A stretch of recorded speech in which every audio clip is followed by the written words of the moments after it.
First question I want to start with is, what trends and emerging risks are you seeing on the geopolitical front that impact the financial services sector?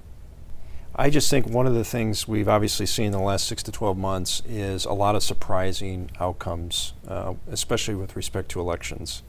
We recently had a session here at DTCC. We talked a little bit about income stagnation that we've seen both here in the United States but elsewhere too, sort of slow economic recoveries. And in the upcoming year, we're going to see a number of elections, especially some significant ones in Western Europe. And we might see some surprising electoral outcomes there too. One other key trend I should quickly mention is some of the unrest in the Middle East and how that's poured over into the Western developed world. Refugees coming out of Syria, organizations like ISIS. That obviously is having an impact on the electorate in these different countries, especially in the Western part of the world. Mark, how do you see some of these emerging risks impacting the financial sector, either directly or indirectly?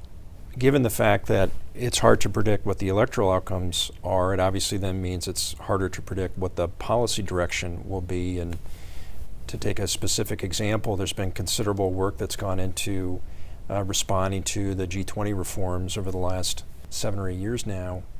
And a lot of that work, at least probably going to pause for some amount of time here in the United States until we see what personnel will populate these different agencies that will continue to make policy that directly impacts us at some of the important regulatory agencies like the SEC or the CFTC or the Treasury Department.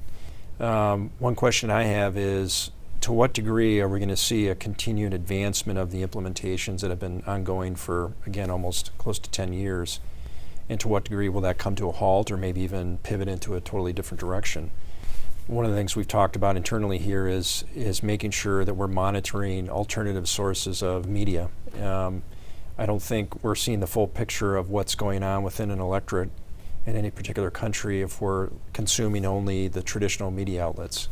That's one thing that we're going to try and do going forward is take some real concrete steps to make sure that we're getting our information from these different sources. Again, mostly in terms of trying to monitor what is being said and how that reflects what the mood is in the electorate, but also trying to figure out how we can use and leverage these different outlets to try to get our own messages across. So Mark, you raised a number of issues that the industry is grappling with right now in terms of new geopolitical risks. How do you see that changing going into 2017, if at all? Well, I think we'll probably continue to use the same tools that we've been using as a firm. We're continuing to try to leverage our relationships with different trade associations. We've really been trying to improve and deepen our relationships with some of these international standard setting organizations like the FSB and IOSCO. So in terms of positioning ourselves to best respond to what's going to come down the pike from a regulatory point of view, I think those sorts of efforts should be quite successful. Great. Do you want to talk a little bit about this role specifically that your group plays at DTCC, and maybe even more broadly, the role that DTCC plays as a CCP in mitigating or partnering with the industry on some of these risks?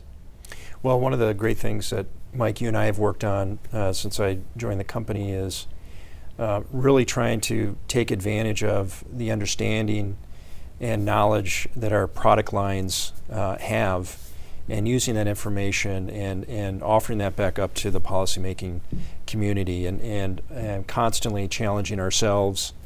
What information might we have that could be a benefit to the policymaking community? And obviously I think you and I agree on this. It's a tried and true way of really establishing a good collaborative relationship with any of our partners, and I think our partners in the policymaking space are some of our most important ones.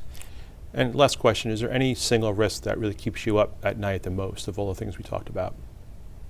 Clearly, the incoming president has taken a different view on the country's relationship with China and with Russia. Certainly in recent months and in recent years, I think it's fair to say that both Russia and China have tested the bounds of international norms or even international law.